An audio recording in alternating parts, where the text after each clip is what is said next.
When Disciplines Meet is a series of podcasts from the Scottish Graduate School of Social Science, the UK's largest doctoral training partnership for social scientists. With these podcasts, we aim to discuss the aims, nature and practical experiences of interdisciplinary approaches to research. This episode is on the topic of AI and disciplines for the future. My name's Laura Young and I'm an interdisciplinary researcher and host of this podcast series. On this episode, I am joined by three guests. Professor Monika Harvey from the University of Glasgow, welcome. Welcome. Thank you very much, Laura, for inviting me. Delighted to be here. Thank you. Sabeehah Mahomed from the Alan Turing Institute, welcome to the podcast. Thank you. It's great to be here. And Dr Vassilis Galanos from the University of Stirling, welcome. Welcome, everyone. Thank you very much for having me. Well, I would love to kick off with hopefully a simple question, but who knows? What discipline are you from? And of course, how are you approaching AI, the topic that we are discussing today? Okay, I'll go first. So I'm information scientist by training, but I have a PhD in science and technology studies.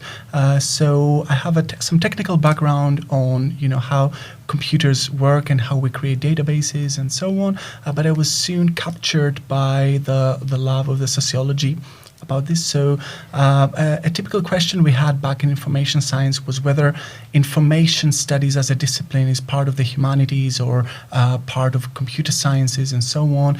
And later on with my studies in science and technology studies, I encountered the same kind of issues, like should an STS scholar be part of a technical background, have a technical background and then move on to the sociological study of it, or should sociologists expand their knowledge as to understand the technical questions? At some point AI came in, it's recent hype, so that's what I'm currently studying, the hype around artificial intelligence, and by the same token, the hype around interdisciplinarity.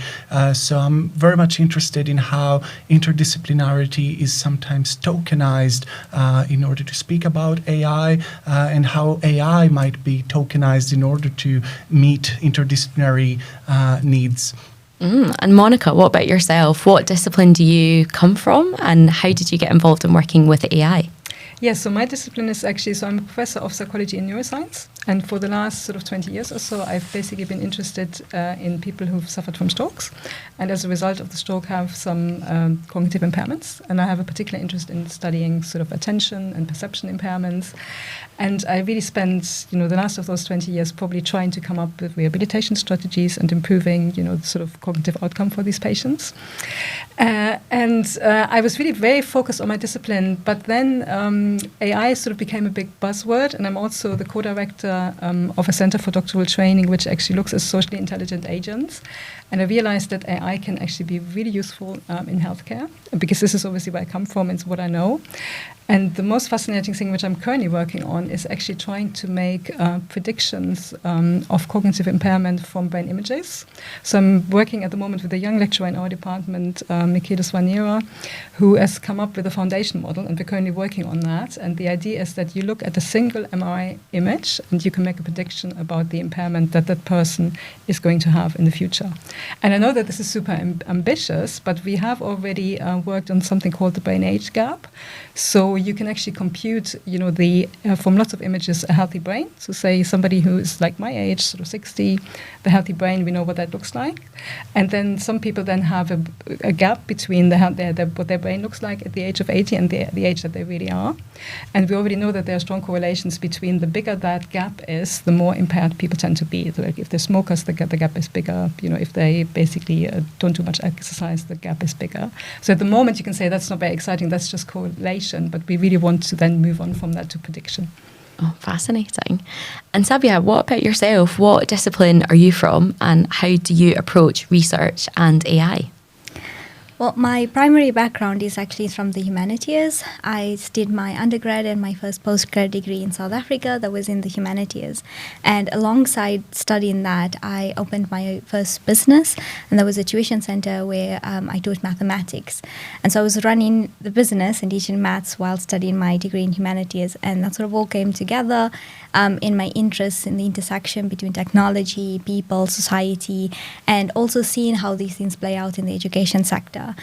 And so I then went into the field of digital humanities, which sits within the Department of Information Science, which I did my master's up here in UCL. And I think all of that sort of was the natural bridge into the field which I'm working in now, which is AI ethics and policy.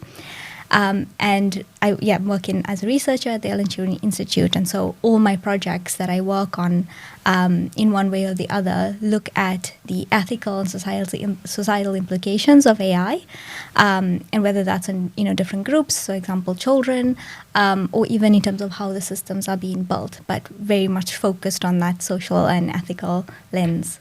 Fantastic, just to see the range of disciplines that you come to, but all working with AI. And Vassilis, I know that you have done work on the history of AI. People who don't work in this field at all or don't research this would probably think AI would be AI-generated images and videos, or they might be familiar with ChatGPT, or now when you Google something you get a little AI summary. But what actually is the history of AI? Is it something that has only been around for a few years, or does it go back any further than that? Yeah, thank you for the excellent question, Laura. So AI has a long history. At the same time, it's fairly recent. So it can create lots of controversy as to whether it is a discipline or not. Right. As a term, it exists since 1955. And there's a funny story behind it. So people who were experts in the field, they used to call it automata studies. And they invited researchers to send their papers for a special issue. They never got the papers they really expected. They wanted to understand how the brain works, how intelligence works, and whether you can replicate it. So in order to get some funding for a summer school, they came up with this term, artificial intelligence. Just to get the funding, right? This is publicly documented. So it's a very interesting story.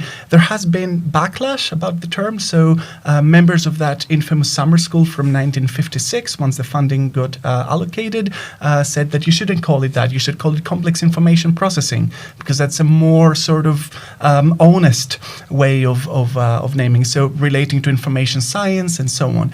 Of course, this idea of robots dates back to the antiquity. Sometimes we prefer to mix our religiosity or our literary aspirations with scientific endeavor. And for many, many centuries, even today, we must claim the two are very hard to distinguish. So in ancient mythology, in ancient religion, we have this sort of aspiration to create something. We have 17th century automata and so on. Now, as of the 50s, AI starts to become established as a discipline. There are more and more papers being written, different approaches. The contemporary approach, the generative AI or large language model, is the combination, I must say, of the two main strands or sub-disciplines, if you may, of AI. One is called symbolic AI, where people think that intelligence works by deductive reasoning, as we say. So you follow instructions step by step with very little data.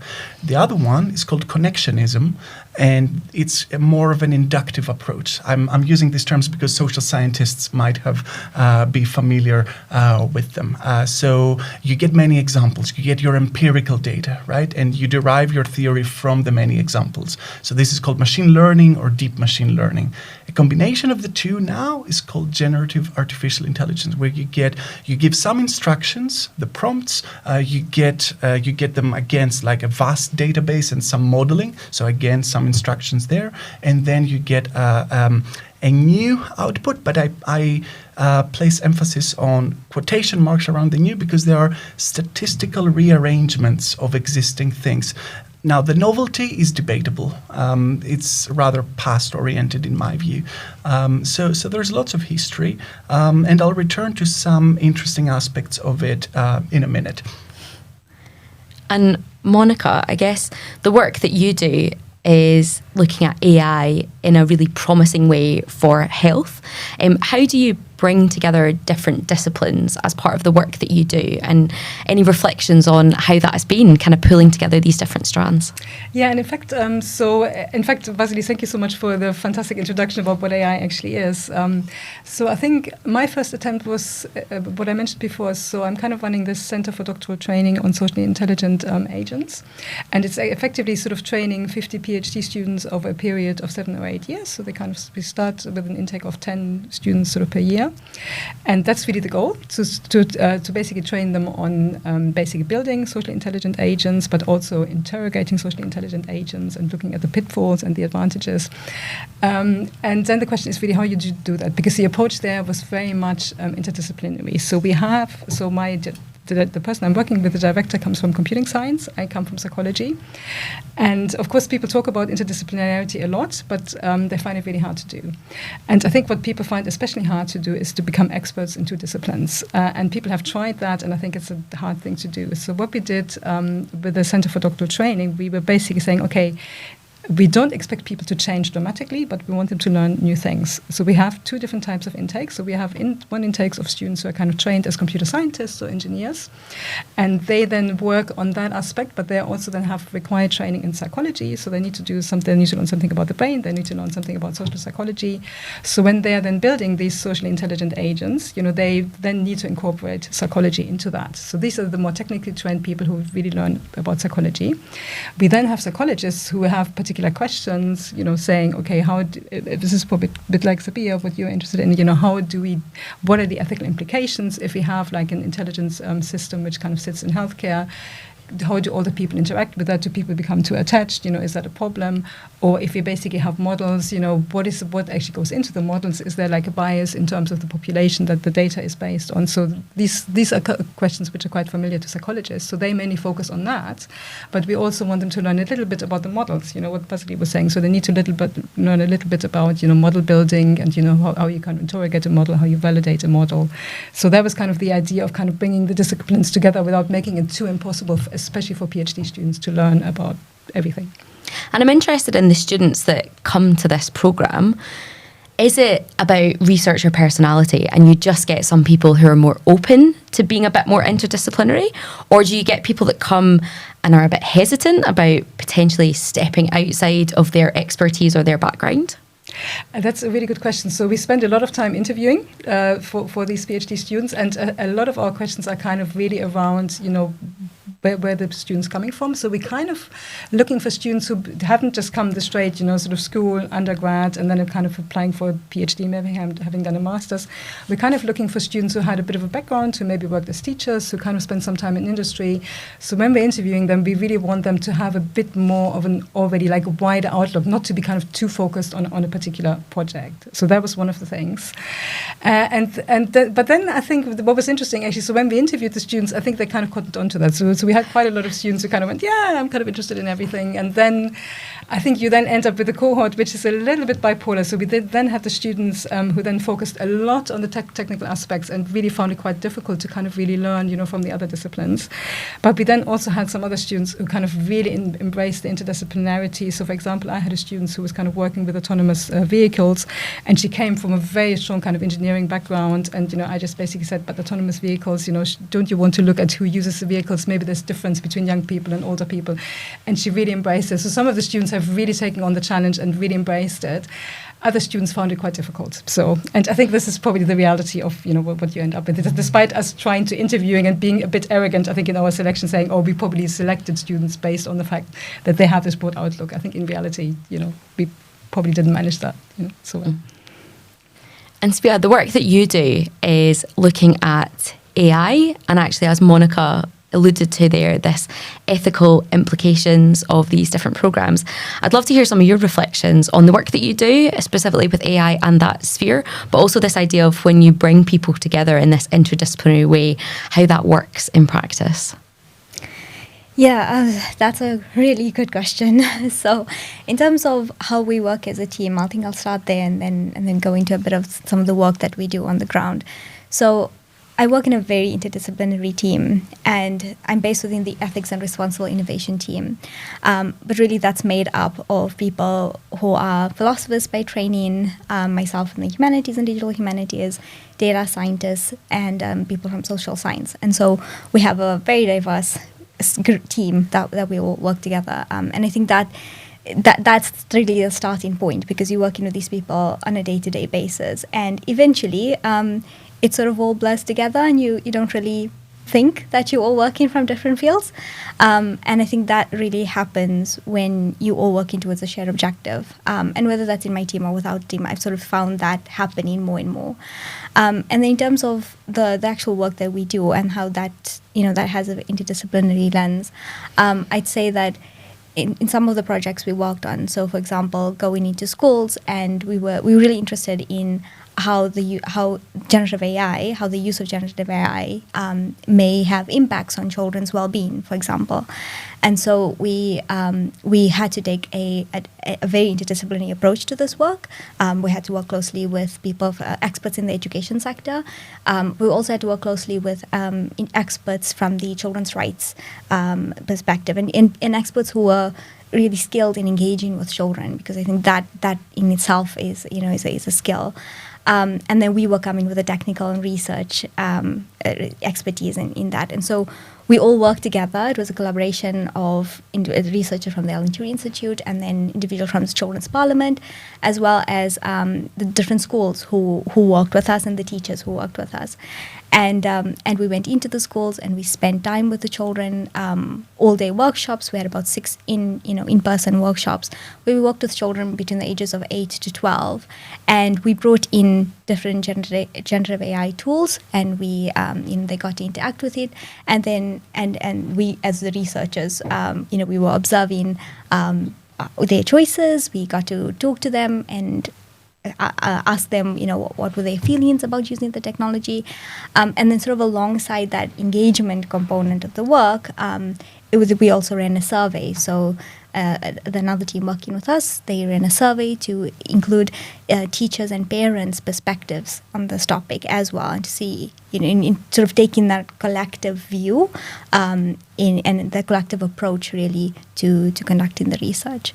So yeah, I think that's one of the examples. And I'll just touch on another one quickly, and that was work that we looked at in terms of public engagement and AI. So if you're really interested in including public voice, on an AI project, whether you're coming from a developer perspective or from policymaker perspective, and you aiming for those higher levels of engagement with the public. So going beyond surveys, going beyond just consultations, but looking more towards co-creation and co-design. So how do you do that? And we worked really closely with RAI recently, and on their Public Voices and AI project, and we spoke to experts in the area, people who facilitate public engagement work quite often, and we were interested there in to see what are some of the best practices and the methods that they use to engage the public on the topic of AI, and see if there's gaps or challenges or more resources that are needed to support that approach. And when you're doing these projects, because it sounds amazing to know that there's all of these different stakeholders and disciplines, and even the sort of lived experience of parents and children or whoever it might be. What is it like to actually bring all those together? Are there challenges when it comes to creating a project? And are all of these different stakeholders open to the idea of working together, especially in this sort of AI is quite a fast-paced, innovative, exciting project? How does it feel to bring all these voices together? Is there that openness across the board? Yeah, I think most of all the projects that I've worked on, and there's been a real complete variety of the projects, but maybe I was a bit lucky in that all the people I worked with were very interested in the topic, and definitely they were open to it. I think it's more in terms of the challenges that arise in terms of sometimes logistics or the time that it takes working with multiple collaborators and people from different disciplines, and sort of just building that into the project, and sometimes you can have different understandings of the same word, and I think that's really important to sort of establish from the beginning of before when you're working together. So I think it sort of moves moves towards those ways of working and effective ways of collaborating and relationship building and project management. But yeah, the starting point is that everyone is interested and everyone is working towards that shared objective that I was saying. And then I think sort of things move quite smoothly from that point onwards. If you have effective leadership and you've got really good relationship building and so on, then yeah, it's worked out quite well. Language is something that has definitely come up in a few of these episodes. And Vassilis, we caught up before recording this podcast, and I know you do a lot of work around language and metaphors. And there was one that really stuck for me. Maybe it's just because I'm so interested in sustainability, but this idea of the cloud. And I feel like that's something that's stuck in my mind about language and how it's used by different disciplines or perceived by different disciplines. I'm wondering if you could share a little bit about that example as something that feels quite relevant to this conversation. Absolutely. Yeah, thank you very much. And thank you both for your insights.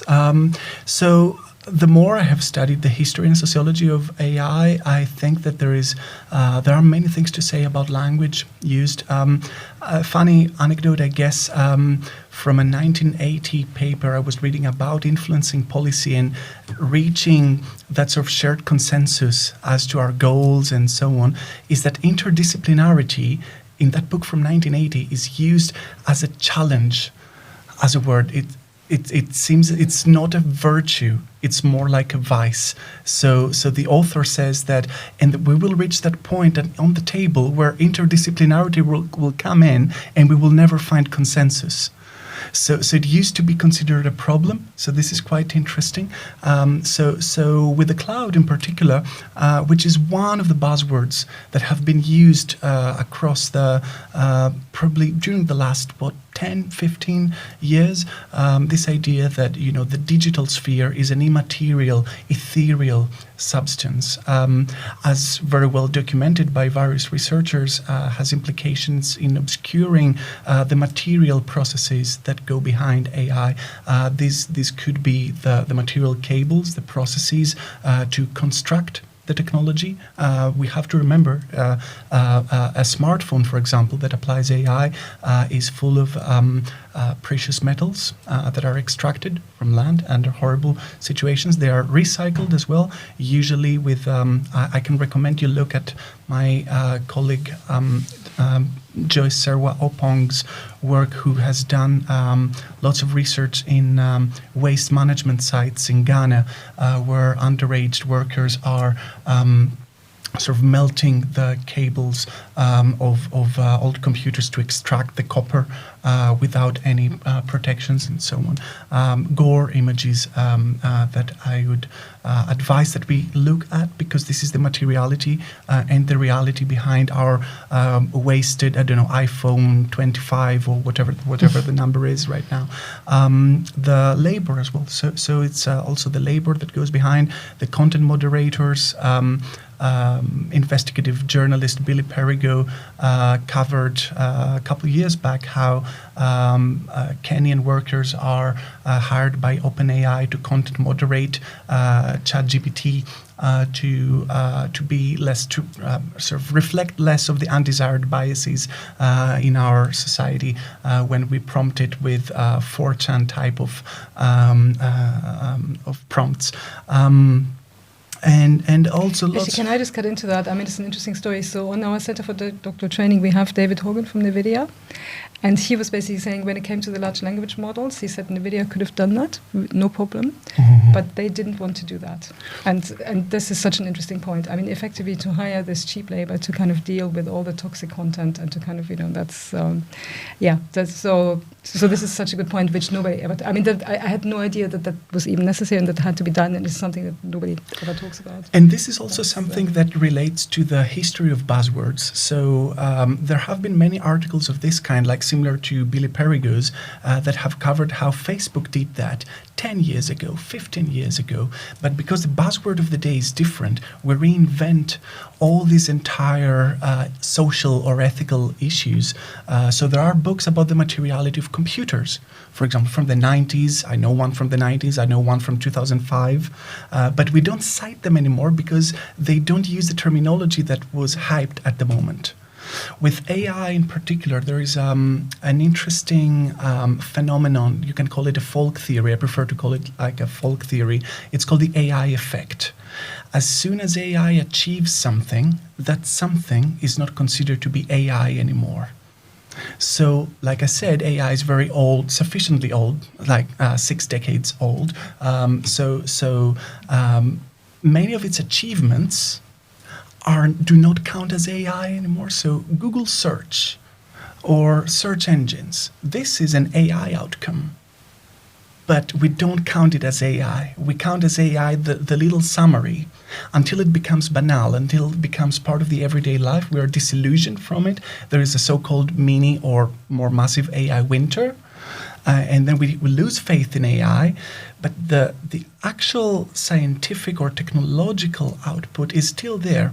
And what happens often when there are these moments of disillusionment, the experts in that particular field, for example, search, or neural networks, they will build their own conferences, their own journals, scientific journals, their own cliques and circles, academic circles, and they will identify with a different name, and they will try to create hype around their domain.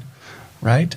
So, for example, Jeffrey Hinton, whom I've interviewed for a History of AI project, admitted that for many years he didn't call it AI because the rest of the AI mainstream scientists didn't consider his approach the main AI approach. Now that his approach has been successful, he readopted the term for public sort of benefit or understanding of it. So it's very interesting how language works, and because I believe in literature as a mode of understanding these things, I recommend everyone reading the works by Samuel Beckett, who talks about the absurdity of language very often, where our logical sort of reasoning might enter a halt. And that's my little 2 cents about the role of language and AI. Yeah. And if I can just build on that, so when we were working with children, and right at the beginning, we were interested in, what do they think about AI, and how do they interact with it on a day-to-day basis, and really that started with them identifying where is AI in their day-to-day life, and they went on a mission with their classrooms, and they were trying to identify, so from the time they wake up in the morning and the time to go to sleep, where does AI actually touch their lives? And that got them talking about things like, well, is there AI when you go to McDonald's and you're ordering food and you're touching the screen? Or when you come to the traffic light, right, and there's cameras, and then is there somewhere AI there? And there was that whole conversation is that, well, we can't see it. Some people had one understanding and others had others understanding. And they were talking to adults, they were talking to their families about it. And everyone had different opinions actually on, well, really, where is AI embedded into our day-to-day lives? So, whether you're talking to very academic circles or you're talking, at home or to people of all ages, I think that understanding of what AI is and that awareness and identification of it are sometimes do very different things. And do you think, because this is such a fast-moving industry, new AI things are popping up all the time, or maybe it's just we're noticing that it's AI and it's been there all along. Do you think the ethical question is keeping up with the fast pace of the technological innovation? Unfortunately not. I think I would say the same. Yeah, unfortunately not. But I think this is sometimes, it's, in my opinion, it does heavily touch on values, and that's why it draws out sometimes more ethical questions, more ethical concerns. I'd say, because the values are misaligned from the beginning. And Monika, in the work that you do, I mean, when people talk broadly about AI in healthcare, it's normally in an incredibly positive way because we're talking about efficiency, maybe cost savings, innovation. Is that a reflection that you have from the research that you've been doing? I think it's really interesting. I think the medical establishment is quite conservative, so they know that they have to embrace it. But then they also then want to say, well, unless there have been sort of controlled clinical trials, we're not kind of doing it. So I think people talk about embracing it a lot, but I think in reality there's actually very little in healthcare. And, the example that I was giving earlier, so say we will actually manage to come up, with a foundational model where you can literally look at an MRI image and make some predictions about, sort of an Alzheimer's patient or, just generally more cognitive impairment. I just don't know whether that will then be adopted by clinicians. And I think, and to some extent, I can see their concern, because I think in clinical trials, people are really concerned about openness, transparency, repeatability. And I think this is coming back to your point as well. And I think in AI, that doesn't really happen enough. So I think whatever models we adopt and think are out there, they really have to pass these ultimately scientific criteria. Any of us who do science, we want the science to be open, we want it to be transparent, we want it to be repeatable, we want it to be continuously evaluated. And I think the medical establishment are quite conservative. So I think by the time they will, and because AI is such a fast-moving field, I think once you probably implement something, it'll already be out of date. So I do see real promises in healthcare, but also real challenges for it to be adapted, like, say, in a GP surgery or, sort of in a hospital. Because I think that's the tension between being rigorous but also being so fast-paced, and then that sort of catching up with each other. If I can share something based on my very little engagement with AI in healthcare for a short presentation I gave a few years ago about gender healthcare and AI. So for those who are listening or watching this episode, you might or might not be familiar with the concept of false positives and false negatives, which is a huge thing in medicine. So if a prediction, an AI prediction, is, say, 95% certain, what does this 95% mean? For most people, it means like, yeah, that must be right. But a 5% possibility of error can be fatal. So a false positive can mean lots of very expensive medicine, for example, for breast cancer, right? Or for various kind of even mental health kind of diseases, right? And usually this might mean public taxpayer money, right? Or personal money, personal savings. So that's for a false positive. For a false negative, that can be fatal. That you're not ill might mean that you might die, right? So there, now the difference with old AI systems, so for many years, from the mid-80s up until the 90s, AI was masked as knowledge-based expert systems. It was during that era of the AI winter when people lost faith in the term AI, but those who did computational healthcare called that knowledge-based expert systems. And there were papers about the same things in the mid-90s, criticizing the exact same things, and now we call it AI. But now the main difference is that now generative AI might come up with a very convincing linguistic output that interprets the result. So you said very wisely, somebody has to look at the prediction. But if you get the interpretation ready, and it's written in a convincing language, in this sort of generative AI type of convincing language, then there is danger. This 5% might disappear because of the rhetorical expression of generative AI models. I think this is such a good point. This is such a strong point. And I think generally, because I think also when just getting back to sort of more basic point, like predictions, like, identifying, breast cancer or identifying a tumor. And, AI models can do that with even 95% accuracy. That's still catastrophic, in the medical environment. I think, so I totally agree with those points, and you can see why we need to be careful. And there are cases. I mean, in the UK, we had the final exams case, the algorithms deciding whether, high school students from different neighborhoods and social class backgrounds would have the right to go into the university and so on. There are loans being decided on the basis of this, but the computer says no, to allude to Little Britain. Well, I think one of the reasons why maybe in the health space also there can be so much of hesitance is really it brings up the question of liability. At this point, if there is a matter that something goes wrong, the doctor, the healthcare professional is usually held to account. But when you adopt these systems, I think that question about who is going to be held accountable, and that can definitely cause a lot of hesitance. Yeah. I think this has been, such an interesting reflection on, if I'm honest, a topic I don't know much about. You know, I'm the sort of end user or beneficiary of a lot of AI, but it's fascinating to hear from your perspectives the different intricacies. I'm wondering as well, does age play a part in any of this? Because, you know, as you said, history has played a big role in AI in the development. Are there different perspectives on AI depending on generational gaps or ages?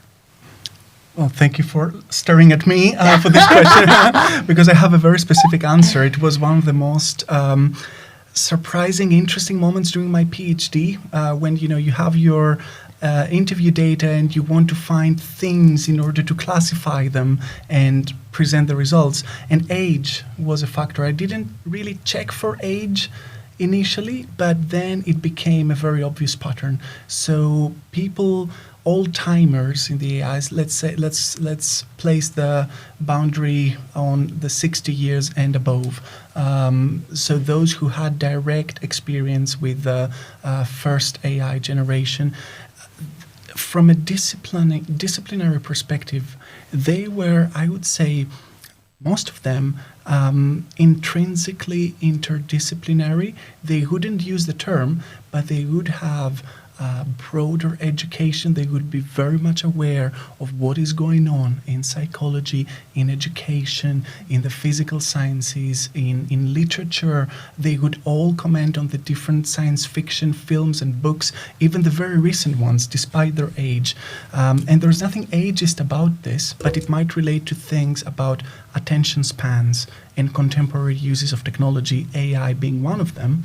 Right, and whereas the younger people brought about in a society of huge ambiguity, huge volatility, gig work, and so on, their treatment of AI and the discipline was more like a technique, was more like a profit-driven tool. For the older generation, AI was more of a domain of curiosity.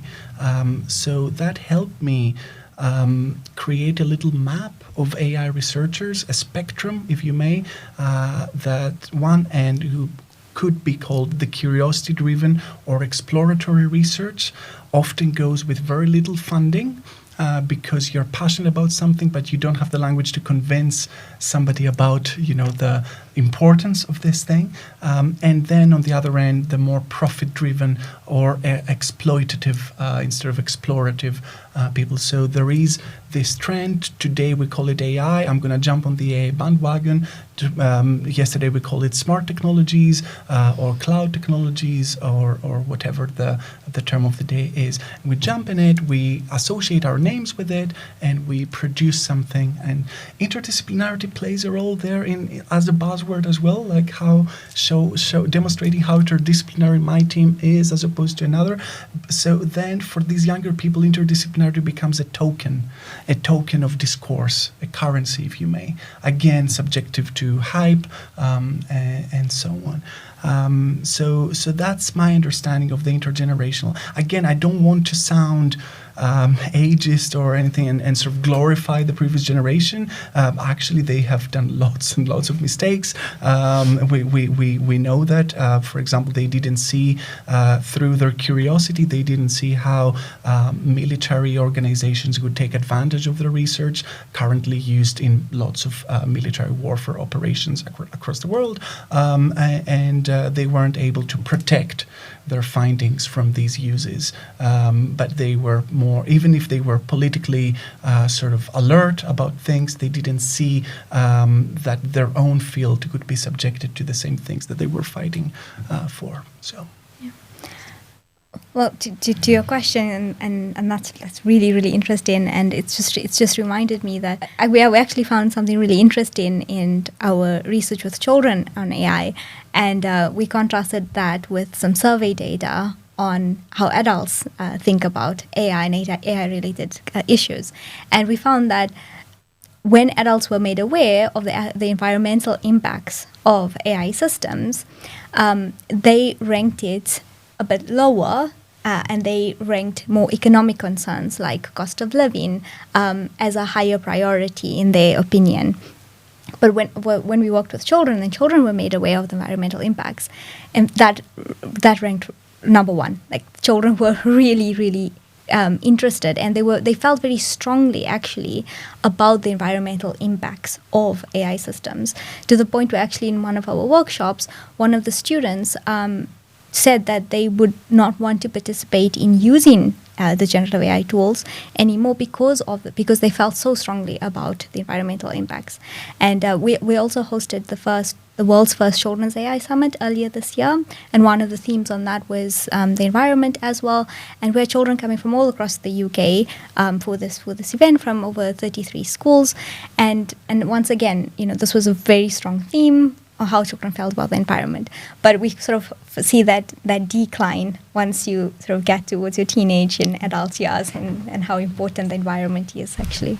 That's so fascinating. I think it speaks to the importance, though, of having that interdisciplinary approach, because actually, as a user, you get to then have all of the information at your fingertips to make a decision on whether you want to use it. But I think that's so interesting to hear your reflections on age. But Monika, I would love to ask you about, what's driving the research in AI, because I know that yourself and Sabeehah, you both are quite issue-driven, or driven by the social need of these things. Is that what's driving AI research, or is it economics? Is it politics? What's driving this field forward? Yeah, and to be honest, I think Vassili can probably answer that much better than me, because I am distinctly a user of AI. And I think we should really use AI to just answer important societal questions, to answer questions on the climate, to kind of solve problems with healthcare. So to me, I think, and it's so interesting, Vassili, what you said about basically people using different terminology, throughout sort of time, because ultimately, I think it's kind of deep learning. These are just models which we can use to kind of help ourselves answer questions better. So my research questions haven't really changed. I really want to look at cognitive impairment. I want to effectively improve the lives of people with cognitive impairment, and I now use AI to do that. So I think I see myself as a user of AI, and to really ask interesting questions and get AI to help with the answers. That would be, so then saying, where's AI going? To me, it's a tool. But that might be really wrong, but I think it's a tool, and I didn't really think that there was much value in it, and maybe this is true for a lot of people, because when we're talking earlier about large language models, because to somebody like you as an expert, it's nothing special. I totally agree, and it's just a development. But I ChatGPT coming out in November 22. And there was a colleague, and he was effectively saying, and we have this sort of Center for Cognitive Neuroimaging, and we were kind of talking about, okay, how do we define the center? How do we kind of sell it to the public? And he's like, have you seen this? If you type in Center for Cognitive Imaging, University of Glasgow, and ask ChatGPT to give a definition, it came up with a perfect answer, and we were just like, wow, And at the time, we kind of thought, this will change our lives, this will change everything, and of course it hasn't, because ultimately we still have the same jobs. We're kind of still here, and the world has either not been amazing or been destructed.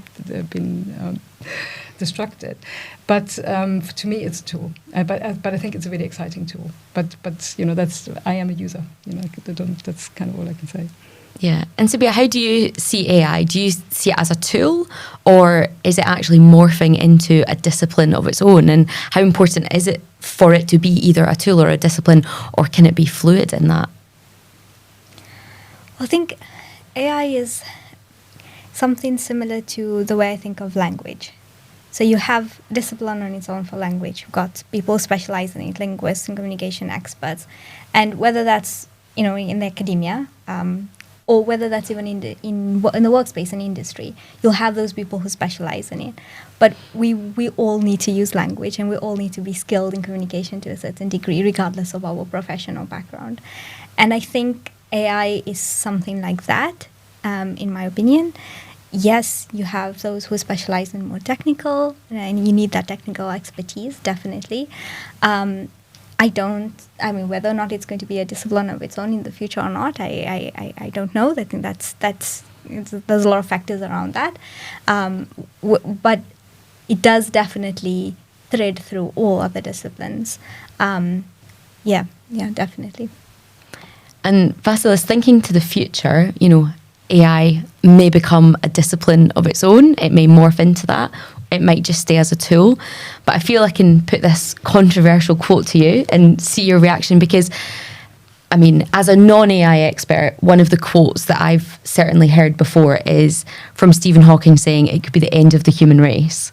You know, is he an expert in AI who can give that away, or what is your reflection on that? Because that, you know, is a scary thought coming from someone who is deemed an expert in this world of innovation. Thank you for this question. I mean, uncannily, I published a paper on that 2 days after the passing of the late Stephen Hawking, so it kind of marked my career. My interpretation of Stephen Hawking's statement was that he used his expertise in one field to become a public commentator on other fields, which is a very important question about interdisciplinarity in general. I called that phenomenon expanding expertise. There might be a correlation between the properties of the expanding universe in Stephen Hawking's cosmology, something that might have stuck in his unconscious.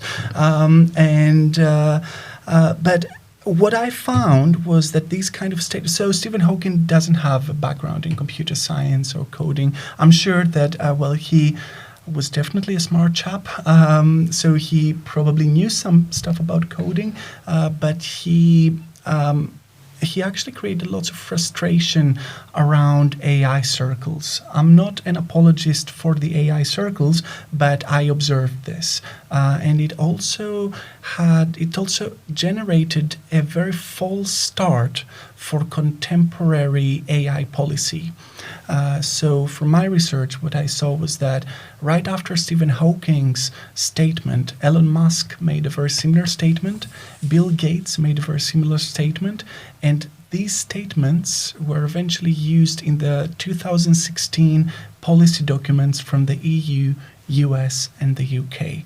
That were the first three documents that then dominoed in the now sort of exponential number of AI policy and regulatory documents. It still has its repercussions to the AI Act. The AI Act is based on risks, which is a very interesting way to start a policy document. A policy is meant to give some guidelines and out-tos instead of what to avoid.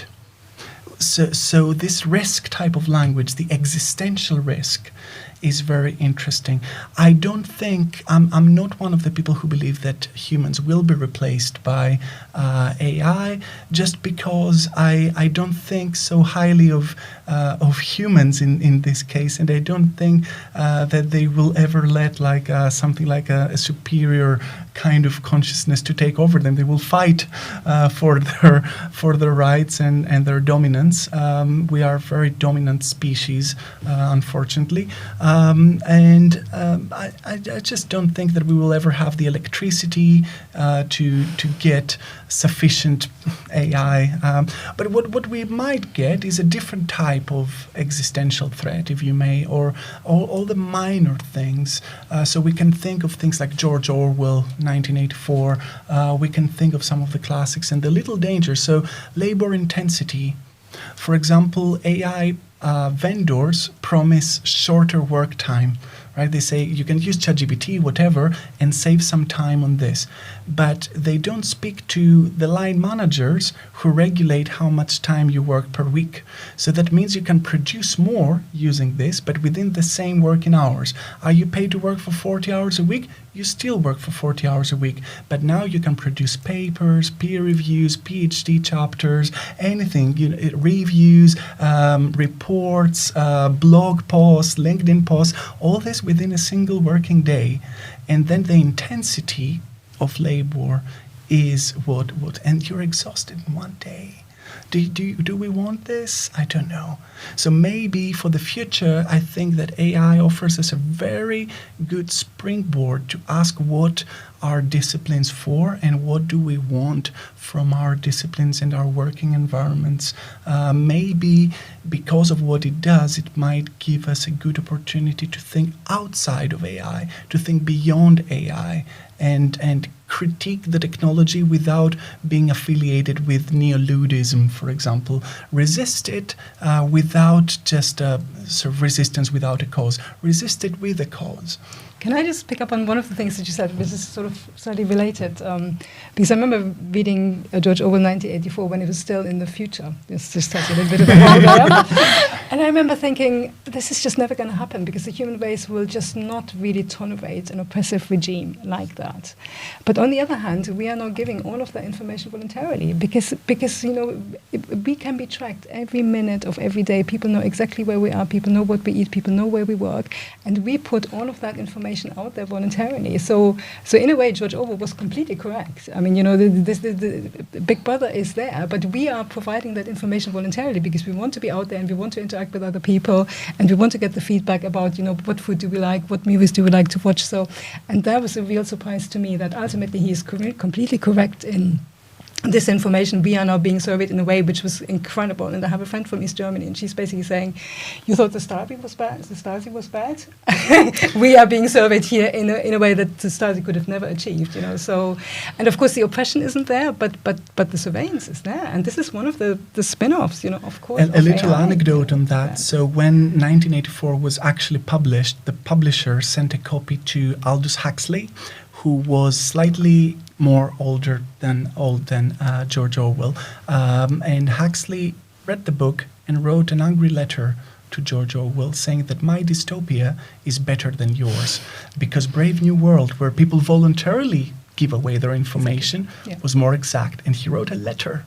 That's so cool. Because we had this as a topic in school. We had to decide which version was more likely, and I went for Huxley as well. That's so interesting. But I didn't know about that letter. That would have got me a much better grade if I'd known. I do think that earlier to your earlier question, I actually do think that more of a discipline question. I think AI is more of a power problem, and it's definitely one also of collection of resources. So even when people are made aware sometimes of how much data that they are sharing and how much information of their very personal lives are actually out there in big tech is collecting all of this data, they sometimes do respond with, well, I've got nothing to hide, so I don't mind. This is helping my life, it's making my life better, and so then they really don't mind in that sense. And so it's in my one opinion is that as humans, to some extent we are but hackable, especially from an HCI perspective. These technologies are designed in a way that make us very happy to continue using it, and we turn off sometimes that critical side for us. Yeah, that is such a good point. Yeah, exactly. And I think to build on that, this is the outcome of a long process where now it seems to be a break within two larger periods. So the internet or early AI were predominantly sponsored by DARPA, by military funders, right? And now, they are kind of taken over by big corporates as well as the military. In between, there was a short period of, say, 15 years. In ancient terminology, we call that Web 2.0, when it seemed that the users would take over the means of information circulation. Social media was a cool place to be. Fora where you would exchange recipes, parenthood advice, comic book nerdy stuff, and so on. But now all this is being exploited and we are addicted. Relates again to attention spans and human-computer interaction design and so on. So, absolutely. This conversation has been fascinating to hear all of your perspectives and your research on AI from the different disciplines that you come from and the interdisciplinary approaches that you take. The quick way that we finish each episode is by asking a simple or not so simple question. Do we need disciplines? Sabeehah? Simply, yes. However, I think the way that our education system is structured, at least in the majority part all over the world, I think that is outdated, and I think that needs to change. And whether we're talking about this from an interdisciplinary, transdisciplinary, or boundary crossing perspective, I think there's value in many of those approaches. But the idea of someone going to school for this many years, sitting in the classroom for this long, being instructed to, being spoken to all the time. I think that we need to really ask some questions there. Is that really the best approach? But yeah, I'm more of the opinion that in the early years, having less structure and later on, once you choose a specialty or you choose a profession, and if you then choose to specialize, I think that would be really useful, because especially for certain fields like medicine and so on, I do think that's important. But we might need something of a bit of a hybrid model, going in the future. So it's sort of a mixture. I think maths is a bit of a mixture. Monika? Yeah, I would agree. I think we absolutely need experts, and I think we need AI experts. And I'm saying I'm a user, but I very much rely on these AI experts. The colleagues I'm working with, they are all experts in these foundation models and other models, so I think that's hugely important. But I also agree with Sabeehah. I think interdisciplinarity is absolutely essential.